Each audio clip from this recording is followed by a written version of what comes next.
जय हिंद बच्चों, कैसे हो आप लोग। आशा करते हैं बाबू आप लोग ठीक होंगे। तो बाबू क्या पढ़ रहे थे आप लोग इस सेशन में। बाबू कल हम पढ़ रहे थे केमिस्ट्री का दूसरा चैप्टर। आपका दूसरा चैप्टर क्या है, अम्ल भस्म और लवण। तब अम्ल भस्म लवण में बाबू आप लोगों को कल हम अम्ल और भस्म पढ़ लिए थे। भस्म को ही हम लोग क्षार कहते हैं। अम्ल और क्षार पढ़ लिए थे बाबू, अम्ल भी पढ़े थे। 2 क्लास ले लिए। आज आपका लास्ट क्लास होगा, चाहे इसके आगे 1 क्लास और चलेगा, उतना में आपका चैप्टर हो जाएगा ये खत्म। उसके बाद आपको धातु अधातु चैप्टर है अगला बाबू, वो स्टार्ट करेंगे। तो बाबू सब्जेक्टिव के लिए आप बेफिक्र रहिए। सब्जेक्टिव यहाँ से आपको पूरा क्लियर हो जाएगा। जब सब्जेक्टिव क्लियर होगा, जब सब्जेक्टिव क्लियर रहेगा बाबू, तो ऑब्जेक्टिव अपने ही आप क्लियर रहेगा बाबू। इसलिए आप लोग सब्जेक्टिव पर ध्यान दीजिए और आप लोगों को बाबू ऑब्जेक्टिव भी मिलेगा। और साथ ही साथ बाबू यहाँ इसी चैनल पर आप लोगों को 12th का हिंदी का ऑब्जेक्टिव प्रतिदिन अपलोड कर दिया जा रहा है। आप लोग, आपका कोई भी आप हो या आपका भाई बहन कोई भी हो जो 12th का हिंदी पढ़ना चाहते हैं, तो वह ऑब्जेक्टिव यहाँ से देख लेंगे बाबू। जो भी 12th का ऑब्जेक्टिव हिंदी का आ रहा है बाबू, वेरी इंपॉर्टेंट है, एकदम VVI है बाबू।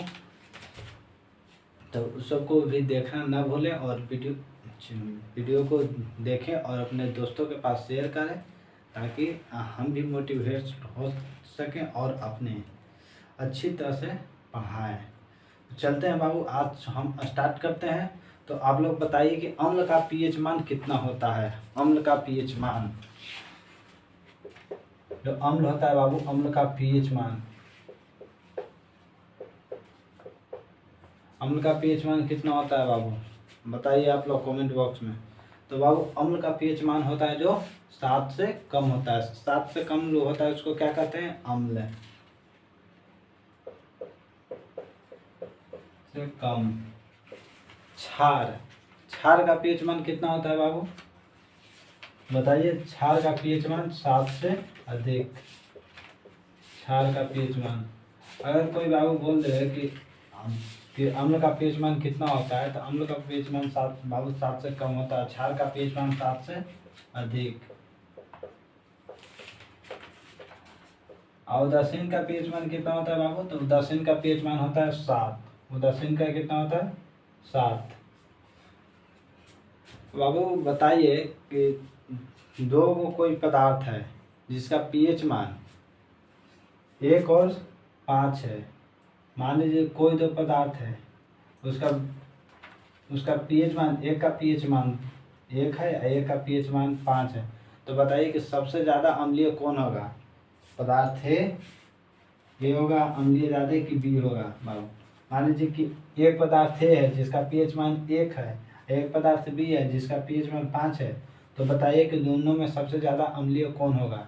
तो बाबू सबसे ज़्यादा अम्लीय 1 होगा। कौन, 1। सबसे ज़्यादा अम्लीय कौन होगा बाबू, सबसे ज़्यादा अम्लीय 1 होगा।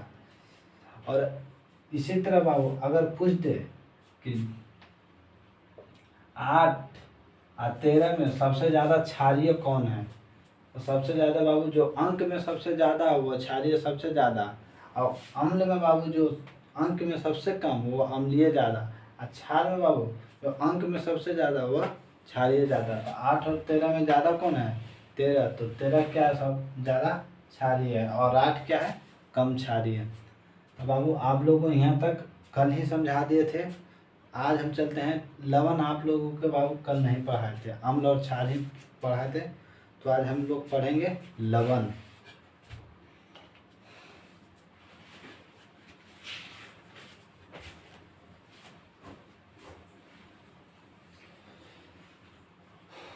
अगर बाबू वीडियो में किसी तरह का अगर आपको दिक्कत आता है तो आप लोग कमेंट में बताइए कि सर आप ऐसे कीजिए, समझ नहीं समझ आ रहा है तो बाबू बताइए बाबू कि लवण किसे कहते हैं।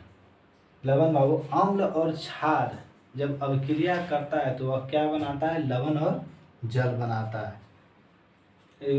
यह बाबू आपको चैप्टर फर्स्ट में भी पढ़ाए थे, अभिक्रिया में, उदासीनीकरण अभिक्रिया में, कि अम्ल और क्षार अभिक्रिया करता है तो क्या बनाता है, लवण और जल का निर्माण करता है, वहीं को बाबू यहाँ पढ़ना है।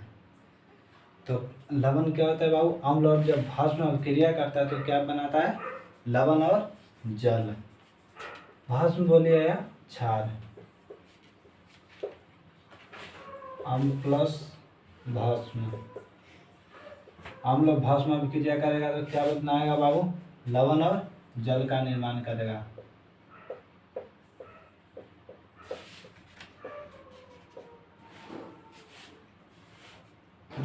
जैसे बाबू ले लेते हैं आपको एग्जाम्पल HCl प्लस भस्म कोई बताइए, NaOH। भस्म क्षार उसको कहते हैं बाबू जो OH जिसके साथ हो बाबू वह क्षार होता है, और H जिसके साथ हो वह अम्ल होता है। तो क्या बनाएगा लवण बाबू, NaCl plus H2O, NaCl plus H2O। जो NaCl बना बाबू यही लवण है, यही क्या है, लवण है। आगे बताइए कि आप लोग कि लवण कितने प्रकार के होते हैं। लवण है बाबू जो कितने प्रकार के होते हैं, तो लवण बाबू 3 प्रकार के होते हैं। क्या, लवण कितने प्रकार के होते हैं,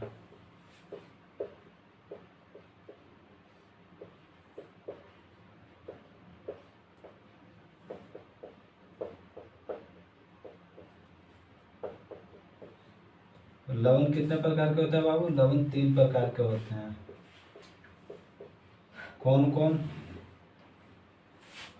तो लवण 3 प्रकार के होते हैं बाबू। पहला अम्लीय लवण, भास्मिक लवण और समान लवण या उदासीन लवण। कौन कौन बाबू, अम्लीय लवण, भास्मिक लवण और समान लवण। समान लवण को ही बाबू उदासीन लवण भी बोलते हैं। तो आप लोगों को आशा करते हुए इतना समझ में आ गया होगा कि अम्ल कितने प्रकार के होते हैं बाबू। मिटा देते हैं, आप बताइए अम्ल कितने प्रकार के होते हैं। तो अम्ल 3 प्रकार के होते हैं। कितने प्रकार के, 3 प्रकार के। कौन, अम्लीय लवण, भस्मीय लवण और उदासीन लवण। अम्लीय लवण, भस्मीय लवण और उदासीन लवण। अम्ल कितने प्रकार के, 3 प्रकार के।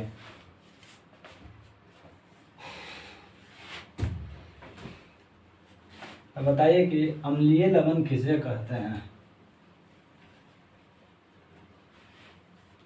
जैसे बाबू समझ लीजिए एग्जाम में कभी कभी आता है, तो आप लोग समझा रहिएगा, आप लोग को बनाने में कोई दिक्कत नहीं होगा। अम्लीय लवण,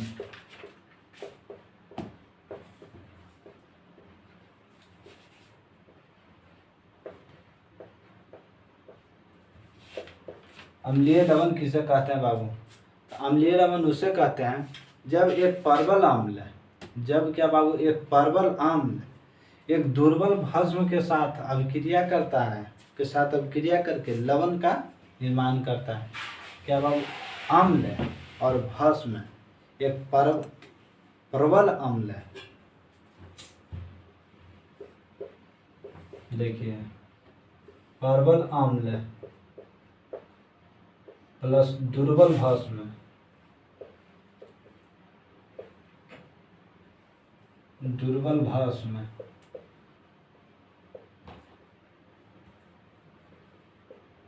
प्रबल अम्ल बाबू और दुर्बल भस्म जब आपस में अभिक्रिया करेगा तो क्या बनावेगा, लवण का निर्माण करेगा।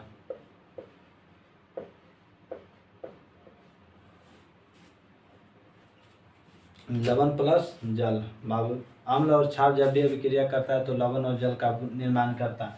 तो वो अम्ल, प्रबल अम्ल, अम्ल के ही प्रकार है प्रबल अम्ल और भस्म के ही प्रकार है दुर्बल भस्म। तो अम्ल और भस्म अभिक्रिया कर क्या बनाता है, लवण और जल। इसी को बाबू अम्लीय लवण भी कहते हैं। दूसरा आता है बाबू आपको भस्म, भास्मिक लवण।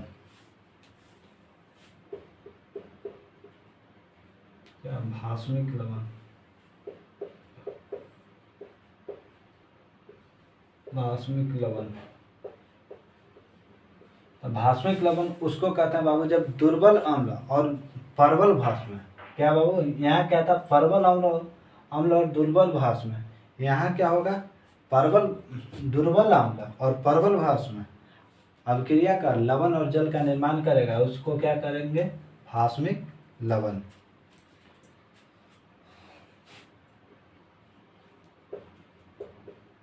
दुर्बल अम्ल प्लस प्रबल प्रबल प्रबल भास्म अभिक्रिया कर लवण और जल का निर्माण करेगा। इसको क्या कहते हैं बाबू, भास्मिक लवण। तीसरा होता है बाबू आपको समान लवण।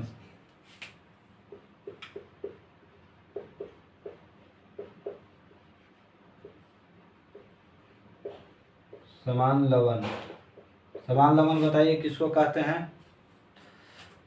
जब अम्ल और भस्म आपस में अभिक्रिया करता है बाबू तब लवण का निर्माण करता है, लवण और जल का। उसी को बाबू हम लोग लवण बोलिए या साधारण लवण बोलिए।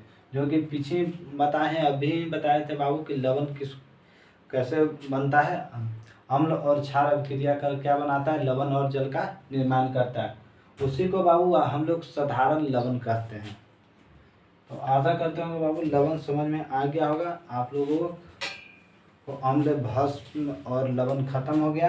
अब कुछ लवण का उपयोग देखना है, तो लवण का उपयोग देखते हैं।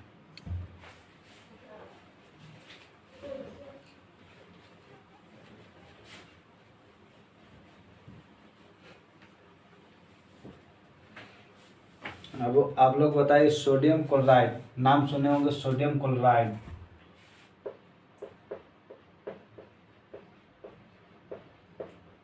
Sodium chloride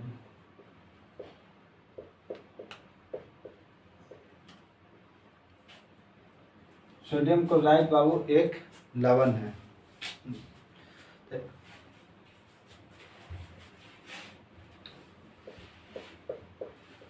NaCl।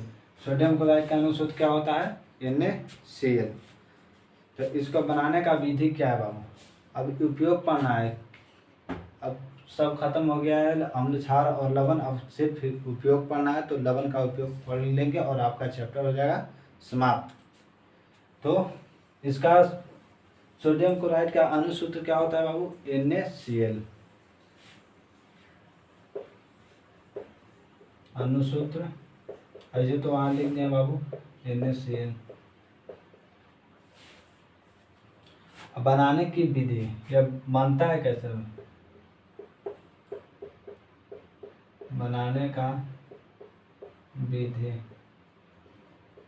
ये बाबू उपयोग पढ़ रहे हैं, उपयोग।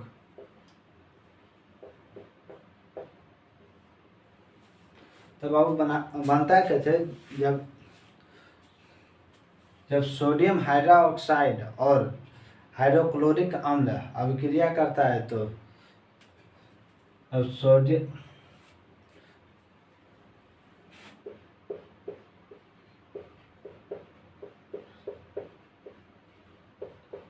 अभिक्रिया कर NaCl प्लस H2O का निर्माण करता है। जब अम्ल और क्षार अभिक्रिया करता है तो लवण बनाता है, लवण और जल का निर्माण करता है। तो अम्ल कौन बाबू, HCl हाइड्रोक्लोरिक अम्ल, और सोडियम हाइड्रोक्साइड जब आपस में अभिक्रिया करेगा तो लवण NaCl और क्या बनाएगा, जल का निर्माण करेगा। ये बनने का विधि है बाबू। और क्या बनेगा बाबू,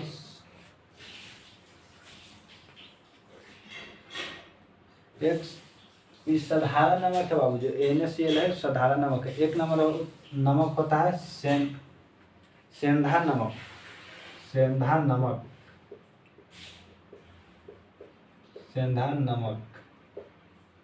इसका नाम आप लोग सुने होंगे, सेंधा नमक कैसे बनता है बाबू, जब साधारण नमक जिसको बोलते हैं NaCl और लाल मिट्टी को मिलने से सेंधा नमक का निर्माण होता है। नमक प्लस लाल मिट्टी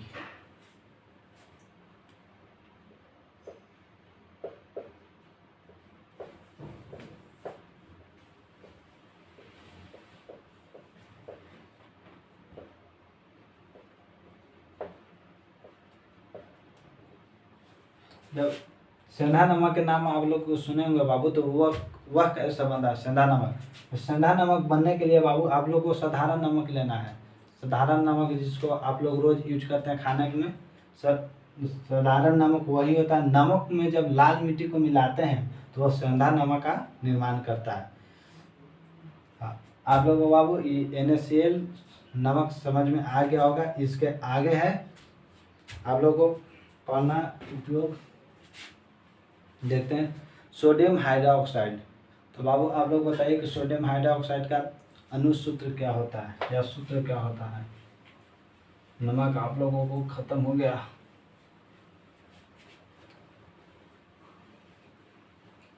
सोडियम हाइड्रोक्साइड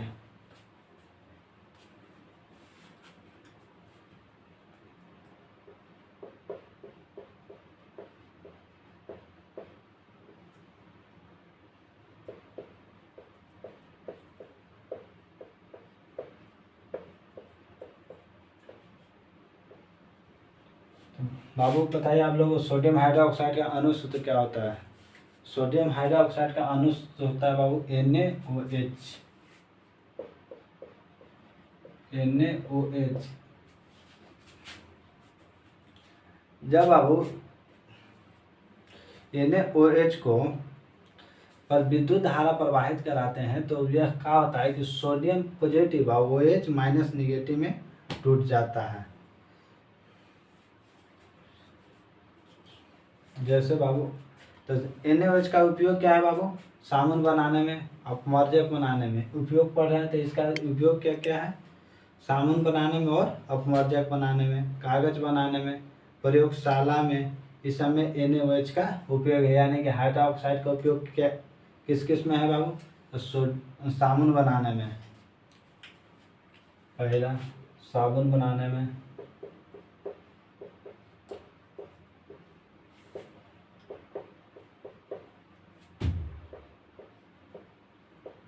साबुन बनाने में। दूसरा कुछ है बाबू अपमार्जक बनाने में, अपमार्जक,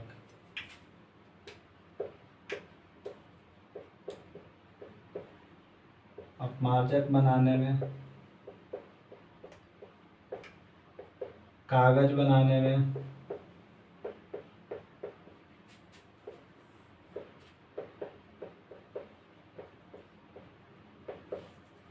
कागज बनाने में, प्रयोगशाला में,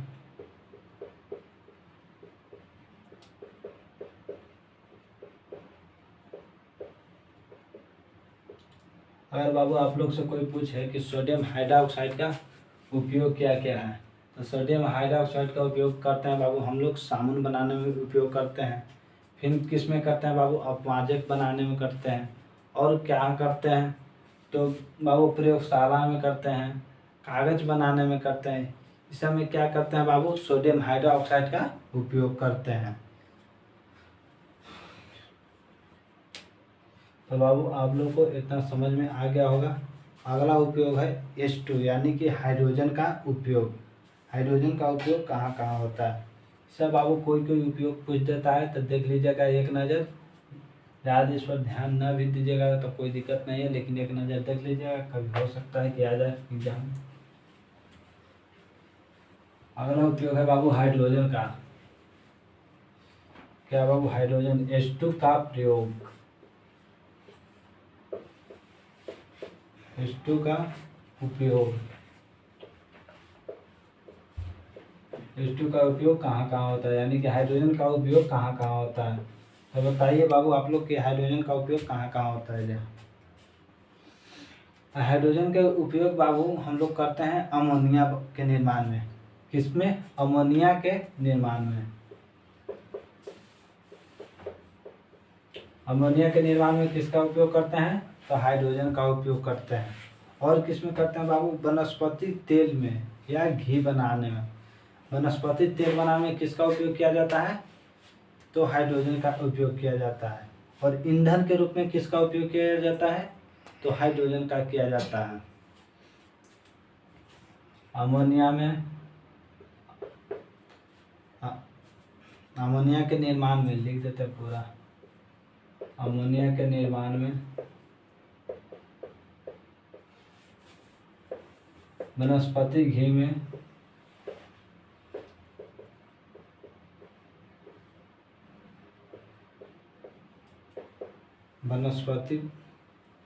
वनस्पति तेल घी में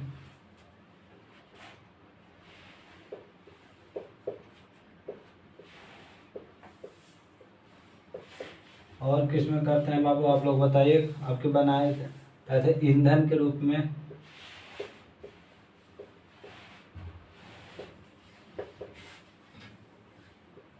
ईंधन के रूप में।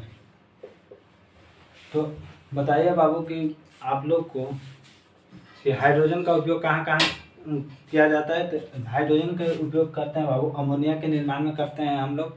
और किस में करते हैं, वनस्पति तेल में करते हैं, घी में करते हैं। वनस्पति तेल में, घी में करते हैं बाबू। ईंधन के रूप में जो हम लोग जलाते हैं उसमें क्या करते हैं, हाइड्रोजन का उपयोग करते हैं।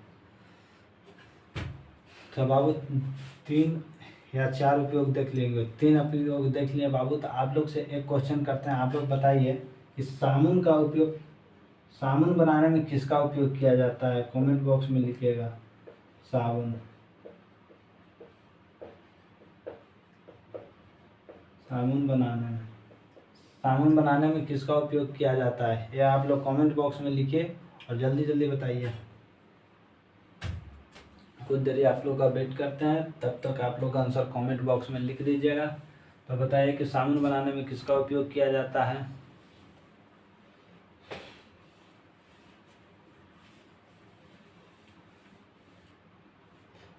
एक और बताइए बाबू जल्दी से, आप लोग का ईंधन के रूप में किसका उपयोग किया जाता है।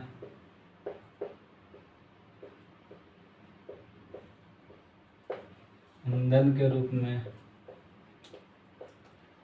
आप लोगों को अभी बताए हैं, आप जल्दी जल्दी बताइए कि ईंधन के रूप में किसका उपयोग किया जाता है। जल्दी से कमेंट बॉक्स में लिखिए, जल्दी से, कोई देरी नहीं, जल्दी जल्दी कमेंट बॉक्स में भरिए कि ईंधन के रूप में किसका उपयोग किया जाता है और साबुन बनाने में किसका उपयोग किया जाता है। जल्दी से कमेंट बॉक्स में भरिए। इतना आप लोग बताइएगा तो इसके आगे चलते हैं। अगला उपयोग, क्लोरीन का उपयोग। अगर आप लोग को सेशन अच्छा लगे तो अपने दोस्तों के पास शेयर करना ना भूलें और जल्दी जल्दी शेयर करें। जल्दी आप लोग को 1 मिनट का समय देते हैं, तब तक कि आप लोग शेयर कर लें। जितना भी व्हाट्सएप ग्रुप, टेलीग्राम ग्रुप, आप जितना भी आप सोशल मीडिया का उपयोग करते हैं वहाँ पर आप लोग शेयर कीजिए।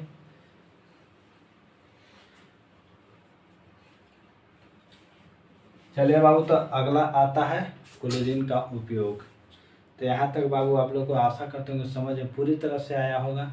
तो अगला उपयोग हम लोग देखेंगे क्लोरीन का उपयोग। तो बताइए कि क्लोरीन का उपयोग किस में किया जाता है। तो क्लोरीन का उपयोग बाबू विरंजक चूर्ण के रूप में किया जाता है। किसमें, विरंजक चूर्ण के रूप में। पहले लिख देते हैं।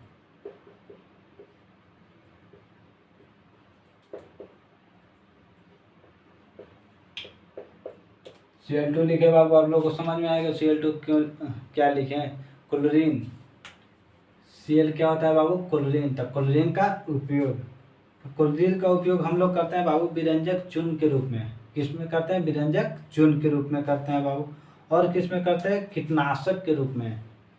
और क्या करते हैं, कपड़ों को विरंजक के रूप में, विरंजन के रूप में, कपड़ों को विरंजन के रूप में किसका उपयोग करते हैं, क्लोरीन का।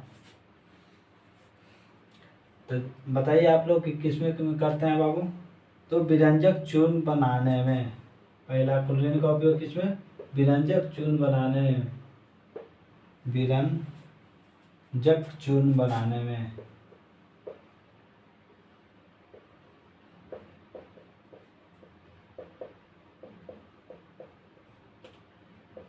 और किस में करते हैं, कीटनाशक के रूप में।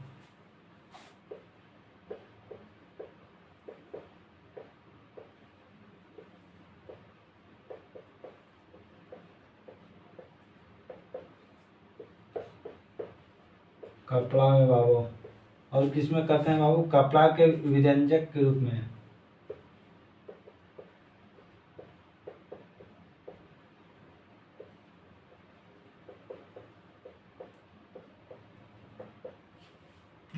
बाबू क्लोरीन का यही 3 उपयोग है बाबू। तो आशा करते होंगे आप लोगों को समझ में आ गया होगा।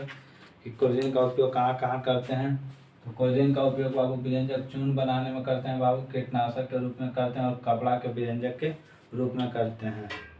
क्योंकि कपड़ा में बाबू जब व्यंजक चूर्ण रखते हैं तो वह कपड़ा खराब नहीं होता है, इसलिए जो भी कपड़ा बहुत दिन तक रहता है उसमें यह उपयोग किया जाता है।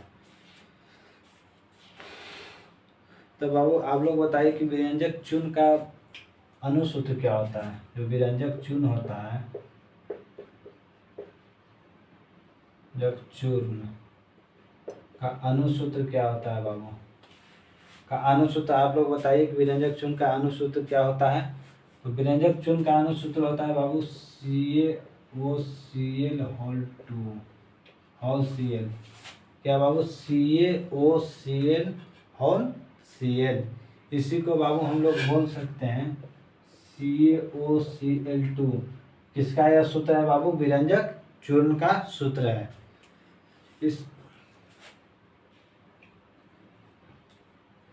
तो आशा करता हूँ कि समझ में आ गया होगा। तो बाबू आप लोग बताइए एक चीज, plaster of Paris, plaster of Paris का सूत्र क्या होता है। Plaster of Paris, plaster of Paris, इसको शॉर्ट में POP भी लिखते हैं बाबू। प्लास्टर ऑफ पेरिस को क्या लिखते हैं, POP। तो इसका क्या होता है बाबू अनुसूत्र, CaSO4 4x2O। Plaster of Paris का सूत्र क्या होता है बाबू, CaSO4 CaSO4 ये प्लास्टर ऑफ पेरिस बाबू व्यंजक चूर्ण। आपको अनुसूत्र याद कर लीजिएगा, काहे ऑब्जेक्टिव में हर साल आता है। ये दोनों में से कोई ना कोई एगो आ जाता है, इसलिए याद करा तो आपको लिखवा दिए कि फिर याद नहीं रहेगा तो छूट जाएगा। तो बताइए कि व्यंजक चूर्ण का क्या होता है अनुसूत्र, CaOCl2। या बाबू अगर ये ना दिया रहे, अगर ये ना दिया रहे तो यह दिया रहेगा कि CaO whole Cl, CaOCl whole Cl। Plaster of Paris के CaSO4 इंटू हाफ H2O बाबू, यहाँ पर ध्यान दीजिएगा 2H2O 4H2O 6H2O लिख करेगा, लेकिन नहीं हाफ H2O देखना। यहाँ भी बाबू अगर हाफ H2O लिखा रहेगा तभी प्लास्टर ऑफ पेरिस का सूत्र होगा। चलते हैं बाबू आगे। प्लास्टर ऑफ पेरिस का सूत्र बताइए बाबू। अब कि आप लोगों को प्लास्टर ऑफ पेरिस बताएं तो प्लास्टर ऑफ पेरिस का सूत्र किसमें किया जाता है। प्लास्टर ऑफ पेरिस को सूत्र में POP भी लिखते हैं बाबू। Plaster of Paris, plaster of Paris,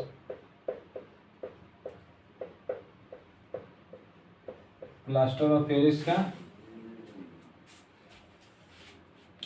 इसका उपयोग बताइए बाबू। तो जो भी मूर्ति बनता है बाबू, मूर्ति बनाने में प्लास्टर ऑफ पेरिस का उपयोग किया जाता है। शल्य चिकित्सा में, जैसे कि गोड़ हाथ किसी को टूट जाता है तो जो प्लास्टर होता है बाबू उसको हम प्लास्टर ऑफ पेरिस कहते हैं। वह प्लास्टर ऑफ पेरिस ही होता है जो हम लोग को जब हाथ या पैर जब टूट जाता है तो वहाँ पर जो अथी होता है प्लास्टर किया जाता है, वो होता है प्लास्टर ऑफ पेरिस। उसी को सीधे आदमी कह देता है कि प्लास्टर हुआ है, नहीं, वह प्लास्टर ऑफ पेरिस होता है। और बाबू दीवारों में किया जाता है प्लास्टर ऑफ पेरिस का सूत्र। कहाँ कहाँ बाबू, दीवार में, दीवार या दीवार में बाबू। दूसरा कुछ शल्य चिकित्सा या मेडिकल में शल्य चिकित्सा कहते हैं बाबू। शल्य चिकित्सा में, शल्य चिकित्सा में और किस में बाबू, मूर्ति बनाने में, मूर्ति बनाने में। तो बाबू आशा करते होंगे कि आप लोगों को कितना समझ में आ गया होगा। तो आप लोग स्क्रीनशॉट लीजिए।